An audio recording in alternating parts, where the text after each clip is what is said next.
안녕하세요. 네, 유통관리사 2급 제2과목 상권 분석에 대한 빈출 개념들 정리해 보도록 하겠습니다. 그럼 이제 제일 첫 번째 상권의 유형에 대한 이야기 들어가 있고요. 일단 상권은 크게 세 가지, 1차 상권과 2차 상권과 3차 또는 한 개 상권으로 나누어진다라는 사실을 정리하시는 거고요. 그랬을 때 1차 상권이 뭐고, 2차 상권이 뭐고, 3차 상권이 뭔지에 대한 개념 가지고 계시면 되죠. 그래서 먼저 1차 상권 보시게 되면 점포 이용 고객의 50에서 70%를 흡수하는 지역 상권을 의미하고요. 2차 상권은 그 외곽, 그러니까 1차 상권의 외곽에 위치하고요.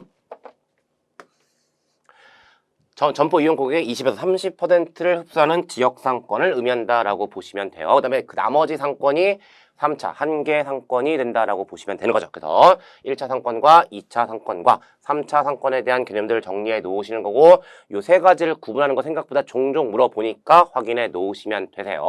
그렇게 말씀드리면 상권의 유형과 관련된 이야기 확인하신 거고요. 다음 두 번째, 근데 이러한 상권은 계층성, 말 그대로 계층을 가지고 있다라고 하는 거고, 그 계층은 크게 세 가지로 나누어지는 거죠. 그리고 그 세 가지가 지역상권, 지구상권, 개별점포상권이 되는 거고요.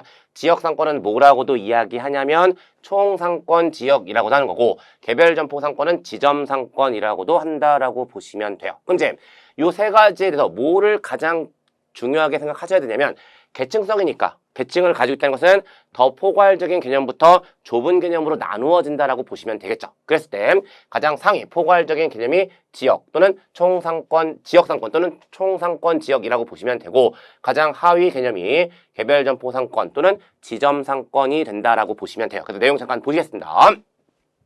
먼저 지역상권 보시게 되면 가장 포괄적인 상권 범위에 해당하고 도시행정구역과 거의 일차여 시군, 시 또는 군을 포함하는 범위를 의미한다. 다음에 지구상권, 집적된 상업시설이 갖는 상권의 범위로 행정구역상 구를 포함한다.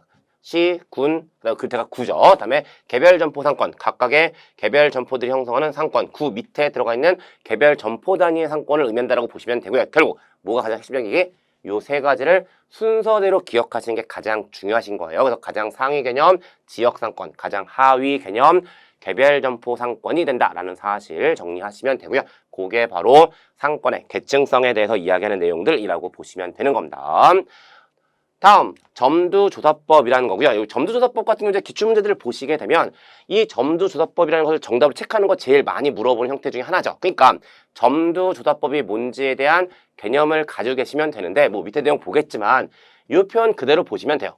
점두, 여기서 얘기하는 점은 상점을 의미한다라고 보시면 되고, 여기서 얘기하는 두는 머리입니다. 머리, 그러니까 한자어로 머리 두자니까 상점의 머리, 상점 앞에서 조사하는 것을 점두조사법이라고 한다라고 보시면 되는 거예요. 그래서 뒤에 내용 보시면 점포에서 조사원이 대기하다가 구매한 고객에게 질문하여 정보를 수집하는 방법이다. 결국 점포 앞에서 조사하는 방법을 우리는 점두조사법이라고 한다라고 보시면 되는 거죠. 그래서 그렇게 정리하시면서 점두조사법에 대한 개념들 잡아가시면 되는 거고, 그 다음에 이러한 상권 분석과 관련해서 정보 기술들이 도입되기 시작하죠. 그리고 그렇게 정보 기술이 도입된 결과물을 우리는 뭐라고 이야기하냐면 지리정보 시스템, GIS라고 한다라고 보시면 되고요.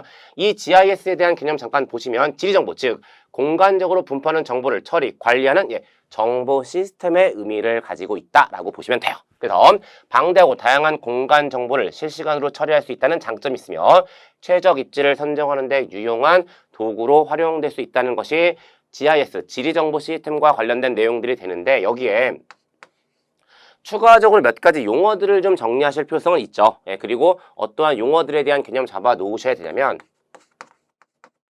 위상이라는 것에 대한 용어적으로 개념 좀 잡아 놓으셔야 되고요.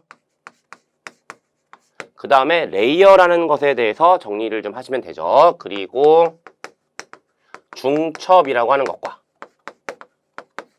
버퍼라는 용어들, 이 용어들에 대한 개념 역시 종종 출제가 되는 내용들이니까 위상, 레이어, 중첩, 버퍼라는 용어들에 대한 개념들까지 추가적으로 좀 정리해 놓으시면 되고, 그 정도가 GIS, 지리정보 시스템이라는 관점에서 정리하시는 내용들이라고 보시면 돼요. 그래서 그런 내용들 가지고 지리정보 시스템에 대한 내용들 보시게 되는 거고요. 그 다음에 이제 체크리스트법도 어떤 내용들이 들어가 있냐면 상권 또는 입지를 분석하는 기법과 관련된 내용들이 몇 가지 좀 언급되어 있는데, 그 전에 한 가지만 정리할게요. 무슨 얘기냐면 이러한 상권, 입지를 분석하는 방법들은요, 몇 가지의 갈래를 가지고 있다는 거고 그 갈래에 대한 내용들을 조금 정리하실 필요성이 있을 것 같은데 이 상권 분석 방법은 크게 세 가지로 나누어 볼 수 있습니다. 그리고 세 가지가 바로 뭐냐면 서술적 모형이라는 것이 있고요.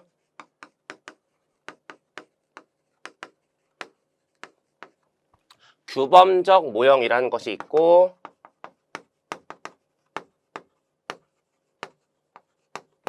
확률적 모형이라는 것이 있죠. 그래서 상권 분석 방법은 서술적 모형, 규범적 모형, 확률적 모형으로 나누어질 수 있다고 보시면 되는데 거기서 각각 구체적인 방법들은 어떤 것들이 있는지에 대한 갈래들이 물어봐질 거예요. 그러니까 서술적 방법에는 어떤 것들이 있고 규범적 방법에는 어떠한 것들이 있고 확률적 방법에는 어떠한 것들이 있는지를 정리해 놓으시면 되는데 먼저 서술적 방법에는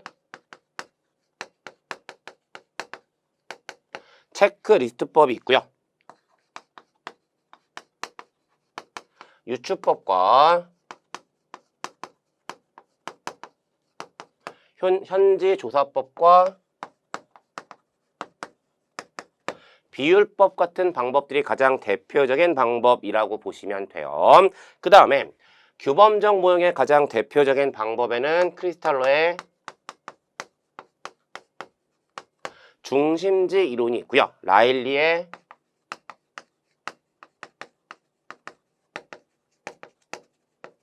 소매 중력 법칙 또는 소매 인력 법칙이라는 것이 있죠. 그리고 하나만 더 말씀드리면 컨버스 모형이라는 것이 있다고 보시면 돼요. 그래서 이 세 가지가 규범적 모형에 해당한다라고 보시면 되는 거고요. 그 다음에 확률적 모형에는 허프 모형이 있고 MCI 모형이 있고요.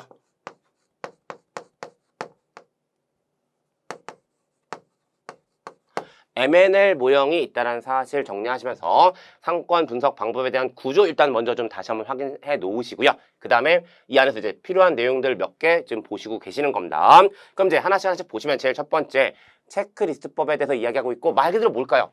체크리스트를 활용하는 방법을 체크리스트법이라고 보시면 되죠. 그래서 상권 규모에 영향을 미치는 요소들을 나열하고 이것들을 평가하여 신규 상권의 잠재력을 분석하는 방법, 평가 미친 요소들, 요게 바로 체크리스트 항목들이 된다고 보시면 되고요. 이것들을 평가해서 신규 상권의 잠재력을 분석하는 방법이 체크리스트법이 된다라고 보시면 되는 거죠. 그래서 그렇게 정리하시면서 체크리스트법에 대한 이야기 확인하시는 거고 그 다음에 애플바움의 유추법입니다. 애플바움이라는 사람이 주장하고 있는 유추법이라고 보시면 되는데 말 그대로 뭘까요? 뭔가 우리가 분석하고자 하는 상권에 비슷한 다른 상권의 분석 결과를 가지고 유추해서 분석하는 방법이라고 보시면 되겠죠. 그래서 내용 잠깐 보시면 자사의 점포와 비슷한 점포를 선택하여 그 점포의 상권 범위를 추정한 후에 그 결과값으로 자사의 신규 점포 매출액과 상권 규모를 측정하는 방법. 추정한 후에 여기서 얘기한 측정은 역시 유추의 의미를 가지고 있다고 보시면 돼요. 그래서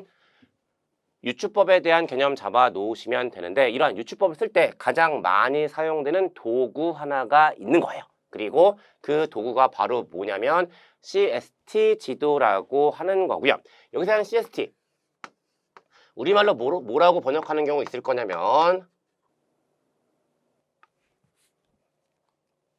고객 분포 기법이라고 번역하는 경우 있을 거고요. 혹시 CST가 아니라 고객 분포 기법이라고 표현한다면 동일한 의미라고 보시면 돼요. 그 다음에 이제 이 CST 지도가 어떠한 의미를 가지고 있는지에 대한 내용들을 확인하시는 거죠. 고객들의 거주지를 지도에 표시하고 자사 점포를 중심으로 서로 다른 거리의 동심원은 똑같은 중심을 가지고 있는 원. 다시 해서 이런 식으로 가는 게 동심원이에요. 동심원을 그림으로써 자사 점포의 상권 규모를 시각적으로 파악할 수 있는 방법입니다. 요게 바로 CST 지도라고 보시면 되고요. 상권 규모의 파악, 고객 특성의 파악, 광고 및 판촉 전략 활용, 경쟁 정도의 파악, 점포 확장 계획 등에 유용하게 활용될 수 있다라고 쓰고 있는 거죠. 그래서 이런 내용들 가지고 CST 지도와 관련된 내용들 확인하시면 되고 그렇게 말씀드리면서 CST 지도와 관련된 이야기들 확인하고 넘어가는 겁니다. 다음에 크리스탈로의 중심지 이론에 대한 내용 역시 자주 언급되는 이론 중에 하나니까 정리해 놓으시는데 보세요. 고차원 중심지와 저차원 중심지, 일단 중심지가 고차원과 저차원으로 나눠져 있다는 사실 확인하세요. 구분하여 계층화된 상권 구조를 설명한 이론으로 중심지 이론의 기본 전제는 다음과 같다. 이 기본 전제 분명히 정리를 좀 해 놓으셔야 되는데 첫 번째, 지표 공간은 균질적 표면, 균질적 표면으로 되어 있고요. 한 지역 내 교통수단은 오직 하나이고요. 운송비는 거리에 비례한다는 전제를 가지고 있습니다. 다음, 인구는 공간상에 균일하게 분포되어 있고 주민의 구매력과 소비 행태는 동질적이라는 것. 좀 제가 계속 강조해드리는 부분들은 객관식 문제 만들 때 말장난칠 수 있는 것들을 좀 씹어드리고 있는 겁니다. 다시 볼게요. 균질적 표면이고요. 교통수단은 하나이고요. 운송비는 거리에 비례한다는 사실. 그 다음에 인구는 공간상에 균일하게 분포되어 있고요. 주민의 구매력과 소비 행태는 동질적이라는 겁니다.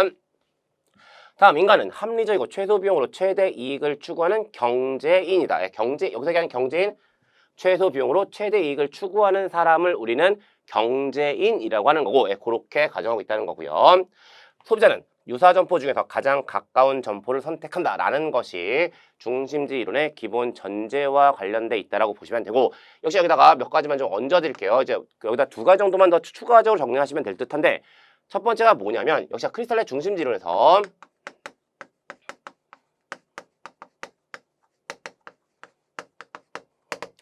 중심지가 성립되는 요건에 대한 것들 정리를 좀 해 놓으시는데 어떠한 요건을 가지고 있냐면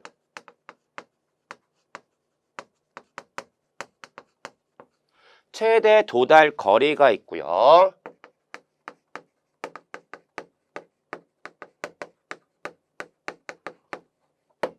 최소 수요 충족 거리라는 것이 있을 때 둘 중에 어느 쪽이 더 커야 하냐면 최대 도달 거리가 커야 한다는 것이 중심지의 성립 요건이 된다는 사실을 확인해 놓으세요. 한 번 더요. 크리스탈의 중심지 이론에 따르면 중심지 성립 요건은 최대 도달 거리가 최소 수요 충족 거리보다 커야 한다는 사실에 대해서 말씀을 드렸고, 그 내용 하나 정리하시는 거고요. 그다음에 또 한 가지 뭐에 대한 내용들을 확인시켜 드릴 거냐면 이 크리스탈의 중심지 이론에 따르면 이상적인 상권 모형은 원형이 아니라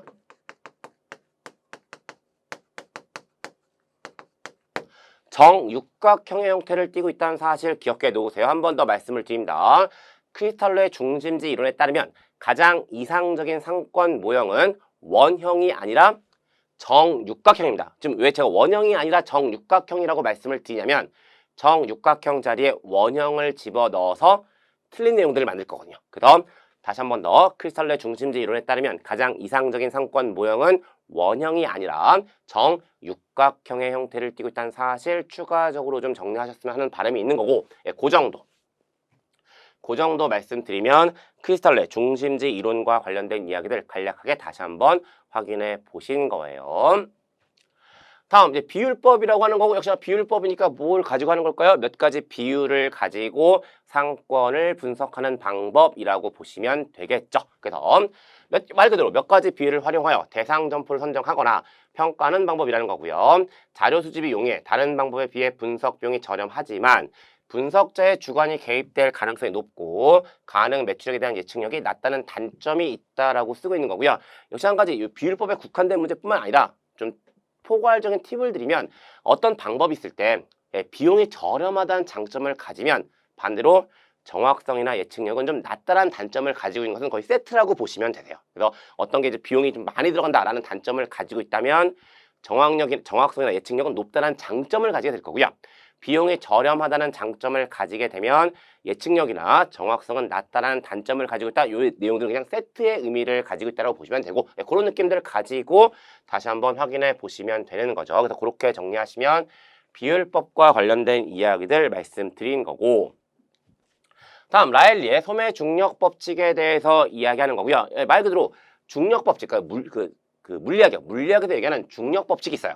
근데 그 중력 법칙을 소매 상권 분석의 관점에서 설명하고 있는 것이 라일리의 소매 중력 법칙이다라고 보시면 되는데, 역시나 이제 이해를 도와드리기 위한 목적으로 한 가지만 말씀드리면 물리학에서의 중력 법칙은 어떤 의미를 가지고 있냐면 중력이라는 것은 질량에 비례하고요.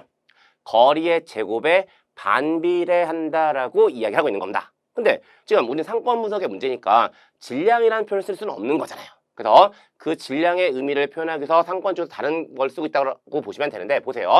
두 경쟁 도시가 그 중간에 위치한 소도시로부터 끌어줄 수 있는 상권의 규모, 범위, 이게 바로 중력의 의미가 되는 거죠. 그 도시의 인구의 비례, 그러니까 질량을 상권 분석 쪽에서는 뭐라고 쓰고 있냐면 그 도시의 인구라고 쓰고 있다는 거죠. 그래서 상권의 규모는 그 도시의 인구에 비례하고요.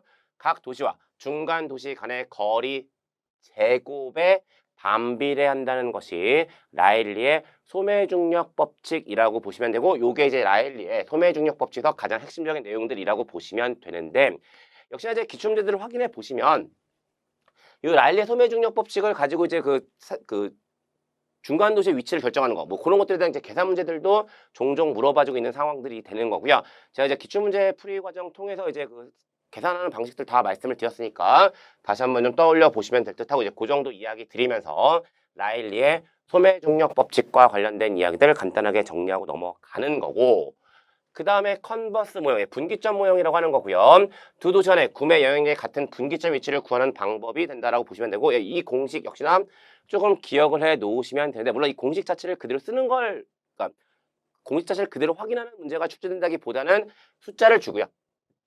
숫자를 대입해서 이제 계산 문제 형태로 많이 출제가 되어 왔던 문제가 요 내용이라고 보시면 되죠. 그래서 이제 역시 기출문제 보시면 계산 문제들 들어가 있을 거고, 이제 그 계산 문제 똑같은 형태로 물어보고 있는 상태니까 그 계산 문제들을 통해서 요 공식을 적용하는 거 다시 한번 확인을 좀 해 주셨으면 좋겠는데, 역시나 이야기 나온 김에 잠깐만 좀 말씀을 드리면, 그 유통관리사 시험 준비하시는 분들 계산 문제 나오면 무조건 찍어야지라는 생각 많이 하시거든요. 예, 근데 아주 아쉬운 부분들이 있어요. 그러니까 사실 그 계산 문제라는 것 자체가 그게 복잡하거나 어렵지 않거든요. 그리고 더군다나 그 계산 문제들은 반복 출제가 되고 있기 때문에 기출 문제 몇 개만 풀어보시면 그 실제 시험에서 정답 맞추시는데 어렵지 않으세요. 예, 그러니까 유통관리사 시험 준비함에 있어서 계산 문제는 무조건 찍어야지라는 생각은 가급적이면 좀 버리시고요.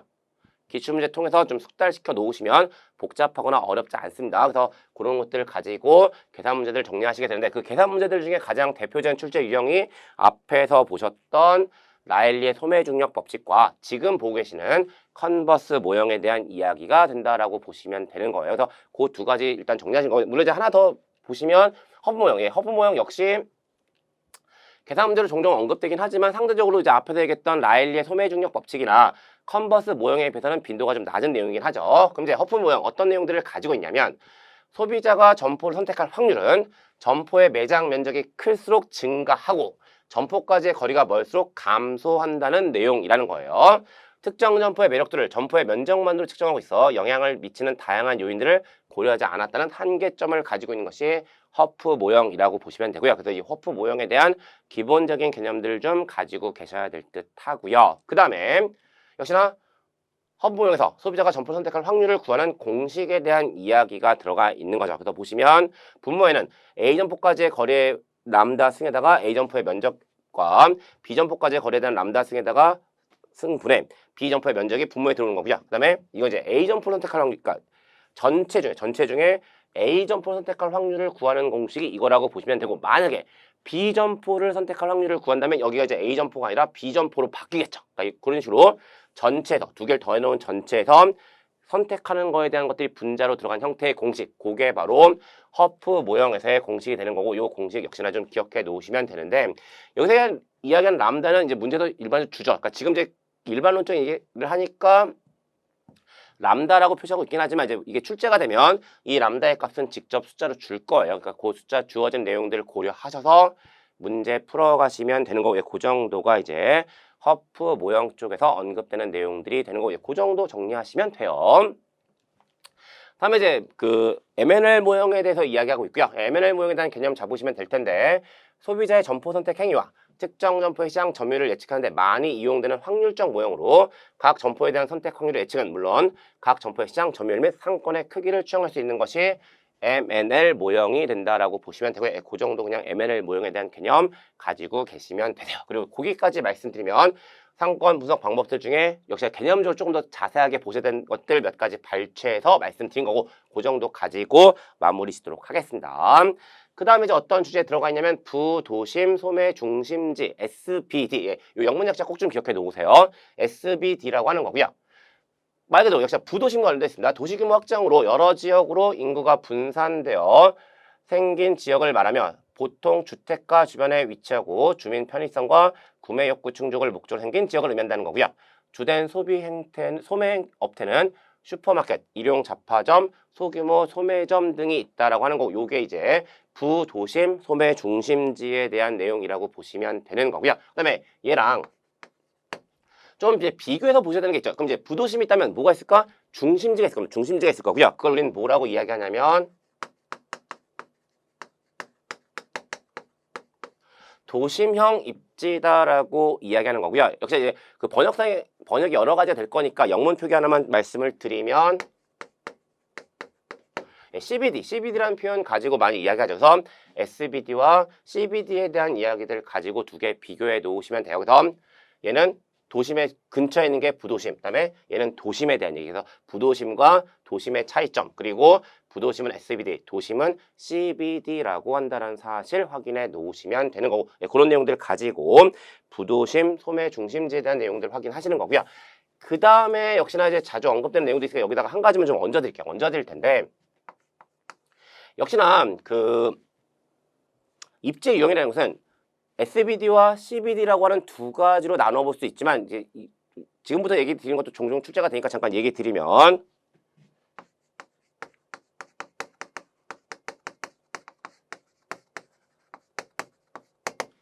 공간 분배 원리에 따라서도 입지들은 나눠질 수 있을 거고 이것도 종종 언급이 되니까 확인을 좀 해 놓으시고요. 공간 분배 원리에 따라서 입지는 어떻게 나눠지게 되냐면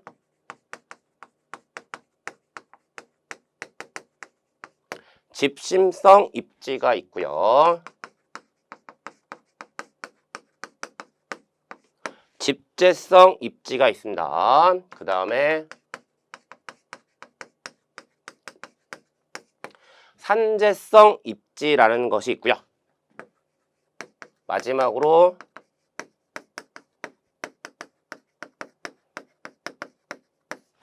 국부적 집중성 입지라고 하는 네 가지로 나눠지는 거고 요 사실도 추가적으로 좀 정리해 놓으세요. 한 번 더 말씀드릴게요.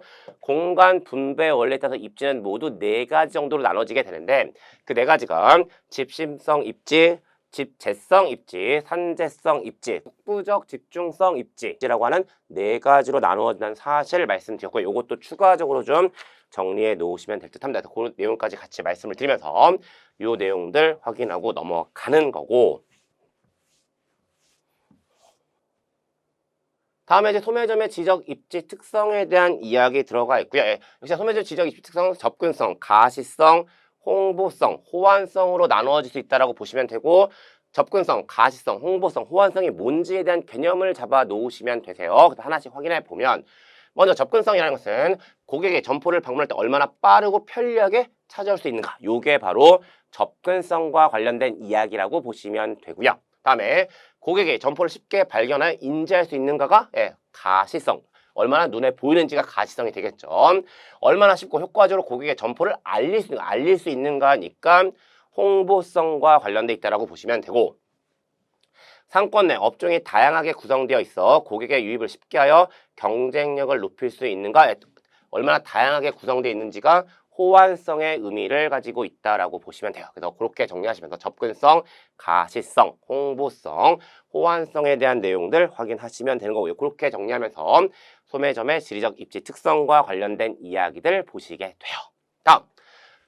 다음에 이제 스트립 쇼핑 센터에 대해서 이제 역시 그 밑에 있는 몇 가지 형태들 용어적으로 보시면 되고요. 그러니까 이것도 역시 이제 설명 쭉 해줘. 이게 뭐야 하면서 얘네들을 선택한 형태의 출제가 가장 많이 되는 것들이죠. 그래서 먼저 네이버후드 센터, 커뮤니티 센터, 파워 센터들에 대해서 얘기하는 거고요. 먼저 네이버후드. 이 네이버후드 우리말로 그냥 번역하면 이웃입니다. 이웃. 그래서 근린형 쇼핑센터로 소비자와 가장 가까운 지역에서 일상의 욕구를 충족시키기 위해 만들어진 동네 쇼핑센터를 의미한다라고 보시면 돼요. 그다음에 네이버보다 조금 넓어진 게 이제 커뮤니티가 되는 거죠. 그래서 커뮤니티 센터는 지역 중심에 위치하여 네이버후드 센터보다는 다양한 상품을 제공하는 쇼핑센터를 의미한다라고 보시면 되고요. 그 다음에 파워센터, 할인점, 할인 백화점, 창고형 클럽 등을 포함하는 대형 점포들로 구성되어 있는 초대형 쇼핑센터를 의미하는 거죠. 그래서 요 세 가지 관점에서 네이버후드 센터, 커뮤니티 센터, 파워센터에 대한 개념들 잡아 놓으시면 되는 거고, 그렇게 정리하시면 요 세 가지에 대한 개념 정리해서 말씀드리는 거고요. 그 다음에 테넌트라는 것에 대해서 이야기하는 거고, 이 테넌트에 대한 개념들도 역시 자주 물어보는 내용들이 됩니다. 그래서 보시면 상업시설에 일정한 공간을 임대하는 계약을 체결하고 해당 상업시설에 입점하여 영업하는 임차인을 의미하는 것이 테넌트가 되는 겁니다. 상업시설 전체의 성격을 결정짓는 요소로 작용하며 해당 상업시설의 가치를 높여주는 역할을 하는 앵커 테넌트, 핵점포라고도 번역하죠. 쇼핑센터의 이미지와 효율성을 높이는 점포인 마그넷 테넌트가 있다라고 보시면 되는 거죠. 결국 무슨 얘기냐면 테넌트는 임차인을 의미하는데, 이러한 테넌트는 앵커 테넌트와 마그넷 테넌트라고 하는 두 가지가 있다라고 보시면 되고요. 그런 내용들 가지고 테넌트에 대한 개념들 잡아 놓으시면 되세요. 그래서 그렇게 이야기하면서 테넌트 보고 넘어가시는 거고요.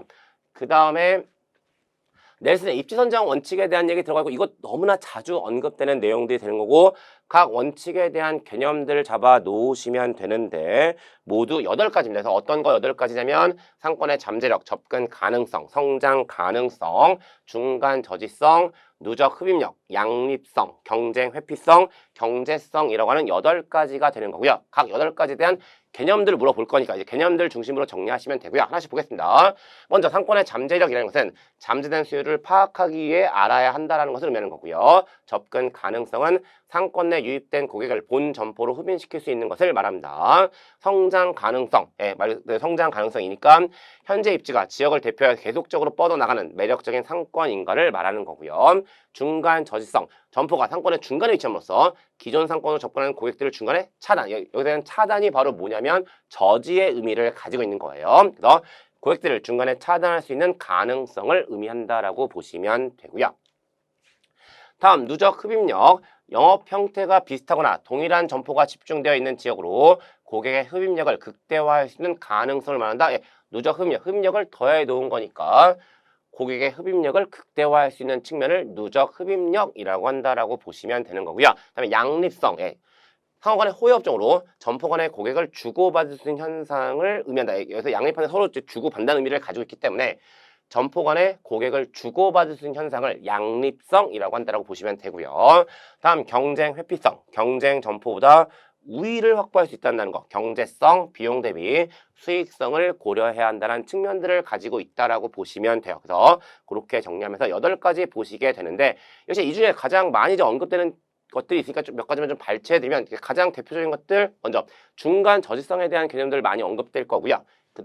그 다음에 누적 흡입력, 양립성, 이 정도가 8가지 중에 상대적으로 더 많이 언급되는 내용들이 된다는 사실도 이야기할 수 있을 것 같습니다. 그래서 그렇게 정리하면서 넬슨의 입지 선정 원칙과 관련된 내용들 확인하시게 되는 거고, 그 다음에 소매 포화 지수라는 것에 대해서 이야기하고 있고요. 역시나 이 소매 포화 지수 출제가 되면 개념적인 측면과 이 식을 가지고 이것저것 문장을 만들 거니까 개념과 식에 대한 내용들 정리해 놓으시면 되는데, 소매 포화 지수는요, 특정 지역 시장의 매력도를 측정하는 지표로 특정 지역 시장의 잠재수를 총체적으로 측정할 수 있는 지표라는 사실 일단 정리가 돼야 되고요. 그 다음에 이 IRS, 소매 포화 지수 어떻게 구하는지에 대한 얘기 들어가 있는 거죠. 그래서 보시면 특정 업체에 대한 총 매장 면적 분의 특정 지역 시장의 총 가구수 곱하기 가구당 특정 업체에 대한 지출액으로 구하게 되고요. 이걸 좀 다른 형태로 표현하게 되면 특정 업체에 대한 총 매장 면적 분의 특정 지역 시장의 잠재 수요로 계산이 된다는 거고, 요게 바로 소매 포화 지수에 대한 내용이라는 거 정리해 놓으시면 되시고요. 그 다음에 시장 성장 잠재력 MEP라고 하는 겁니다. 지금 앞에서 얘기했던 소매 포화 지수 IRS라고 하는 거고, 그 다음에 시장 성장 잠재력 MEP라는 거, 이 영문 약자 같이 좀 기억해 놓으시면 좀 더 수월해질 거예요. 그래서 시장 성장 잠재력은 지역 시장이 미래의 신규수를 창출할 수 있는 잠재력을 반영하는 지표라고 보시면 되고요. 소매 포화 지수와 동시에 고려할 때는 두 지표값이 가장 큰 지역이 매력도가 가장 높은 지역이라고 보시면 되는 거예요. 그래서 시장 성장 잠재력은 어떻게 구하게 되냐면 총 매장 면적 분의 해당 상품에 대한 예상 수요액을 가지고 구한다라고 보시면 되는 거고요. 그렇게 정리하시면 시장 성장 잠재력에 대한 이야기들 보시게 되는 거고요. 그 다음에 구매력 지수입니다. BPI라고 하는 거고요. 해당 지역 시장의 구매력을 측정하는 기준으로 사용되며 해당 시장에서 구매할 수 있는 능력을 의미한다는 거고요. 역시나 구매력 지수를 구하는 공식 보시면 되는데 가처분 소득 비율 곱하기 0.5 더하기 소매 매출액 비율 곱하기 0.3 더하기 인구 비율 곱하기 0.2로 주어져 있고요. 이거 이제 어떤 형태로 많이 물어보냐면 구매력 지수를 측정하기 위해서는 모두 세 가지 개념이 필요한 거죠. 그 세 가지 개념이 바로 뭐냐면 가처분 소득 비율, 소매 매출액 비율, 인구 비율이라고 하는 세 가지가 된다는 사실을 물어볼 거고요. 그 다음에 이미 가중치를 보시는 것처럼 이 세 가지가 동일한 가중치로 반영되는 것이 아니라 가장 높은 가중치를 반영하고 있는 것이 있죠. 그리고 그게 바로 뭐냐면 가처분 소득 비율이 된다는 거죠. 그래서 결국 이 공식을 물어보는 것도 이 공식을 물어볼 수도 있을 테니까 역시나 구매력 지수를 구하는 공식 이해해 놓으시면 출제자가 사용하는 문장들에서 역시나 대응력은 높아진다라고 보시면 되는 겁니다. 그래서 그렇게 정리하면 구매력 지수와 관련된 이야기들 다 확인했고요. 다음에 역시나 중심성 지수 똑같은 유형이죠. 소매업의 공간적 분포를 설명하는 지표로 중심이 되는 지역을 파악하기 위해 지수를 개발하여 각 지역에 부여한 것을 의미한다고 보시면 되고요. 중심성 지수는 특정 지역의 거주 인구분의 어떤 지역의 상업 인구를 의미한다라고 보시면 되는 거고요. 여기서 어떤 지역의 상업 인구는 어떤 의미를 가지고 있냐면 특정 지역의 소매 판매액을 1인당 평균 구매액으로 나누어 계산한다라고 보시면 되는 거예요. 결국 무슨 얘기냐면 어떤 특정 구분할 필요 없었고요. 그냥 특정 지역의 거주 인구분의 상업 인구로 계산한다라고 보시면 되는 겁니다. 한 번 더요. 중심성 지수라고 하는 것은 전체 거주 인구분의 상업 인구로 계산한다라고 보시면 되는 거라고요. 그래서 그렇게 정리하시면서 중심성 지수와 관련된 이야기들 확인하시는 겁니다. 다음 접근성 분석에 대해서 얘기하는 거고요. 접근성 분석과 관련해서 적응형 입지, 목적형 입지, 생활형 입지에 대한 개념들을 잡아 놓으시면 되는데 먼저 적응형 입지라는 것은 도보자의 접근성을 우선 고려하여 도보자가 접근하기 쉬워야 한다는 의미를 가지고 있고요. 다음에 목적형 입지입니다. 특정 테마에 따라 고객이 유입되므로 차량이 접근하기 쉬워야 하므로 주차장이 크고 편리성이 있어야 된다. 요새 얘기하는 목적형 입지, 소비자가 특정 목적을 가지고 구매한 형태를 우리는 목적형 입지라고 하는 거고요. 따라서 그 특정 테마, 여기서 얘기한 특정 테마가 소비자가 원하는 특정 목적이라고 보시면 되고요. 거기에 따라서 고객이 유입되므로 차량이 접근하기 쉬워야 하고 주차장이 크고요. 편리성이 있어야 된다라고 보시면 되는 거죠. 다음에 생활형 입지, 지역 주민이 주로 이용하므로 도보나 차량을 모두 흡수할 수 있어야 한다는 거고요. 그래서 적응형 입지와 목적형 입지와 생활형 입지에 대한 특징들 정리해 놓으시면 되는 거예요. 그래서 그렇게 말씀드리면서 접근성 분석과 관련된 이야기들 정리하시게 되는 거고 그 다음에 이제 건폐율과 용적률에 대한 이야기 들어가 있고요. 역시 이 건폐율과 용적률 구분하는 거 생각보다 자주 언급되니까 두 개 개념 분명히 잡아 놓으셔야 되는데 건폐율은 건물을 땅바닥에 앉히는 면적비, 그러니까 전체 땅에서 건물이 앉아있는 그 바닥 토지의 비율이 건폐율이라고 보시면 되는 거고요. 다음에 용적률은 땅 대비 총 건축 가능 평수를 말한다. 간단하게 보시면